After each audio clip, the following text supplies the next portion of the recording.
Executive Director of the Montana Catholic Conference with your legislative update. We've been working on a number of bills the first few weeks of the session here. This past week was especially busy, but before I get to that, let me tell you about a bill that we worked on the week prior, House Bill 215, the first bill we testified on this session. That bill prohibits the incarceration of juveniles in adult prisons. That's already policy, but this would actually put that into statute, so we think that's a good thing. This week, as I said, we had a very busy week with 5 bills we testified on, the first one being House Bill 284. This deals with physician-assisted suicide, and it would say that consent is not a defense in the situation where a physician assists with a suicide, so we support that bill.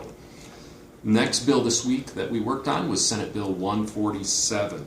This bill revises the laws regarding human trafficking and prostitution. It's intended to protect victims of human trafficking and instead get at offenders. So we support that bill also and testified in support.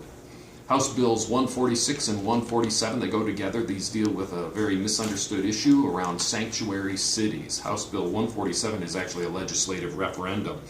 We oppose these bills. The big issue that we have with these, one of the number of potential problems, is that we think it takes away local control, where local law enforcement ought to have the right to decide how to best provide for the public safety in their local communities. This bill would work against that principle, and so we have opposed both of these bills. The last bill we worked on this week, a very important bill, Senate Bill 100. This bill would require that an abortion provider inform a pregnant woman of her right to view an ultrasound and listen to a fetal heart tone if one is audible prior to an abortion. It doesn't require the provider to do an ultrasound. It only requires the provider to inform the pregnant woman of her right to have that ultrasound and to view it. So we strongly support this bill. We actually have a registered nurse who testified on behalf of the conference. She's performed over 400 ultrasounds, and so she gave very compelling and important testimony on this bill. We look forward to letting you know what's developing with this bill as it goes forward, because again, it's another high priority bill for us this session.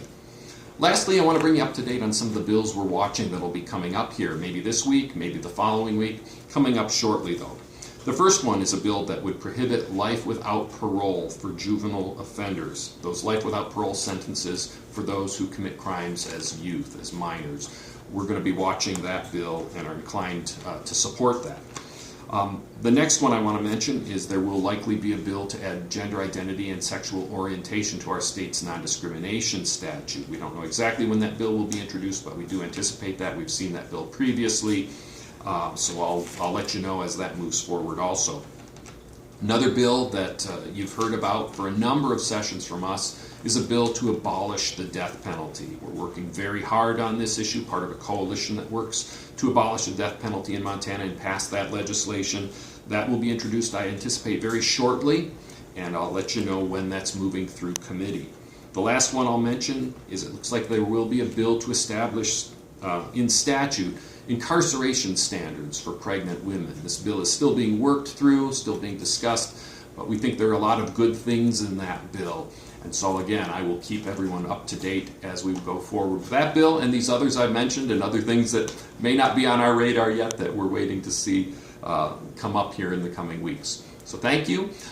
You can sign up for our alerts to stay up to date on what we're doing by going to our website. That's montanacc.org. That's montanacc.org. Go to the Take Action page and you can sign up for our alerts.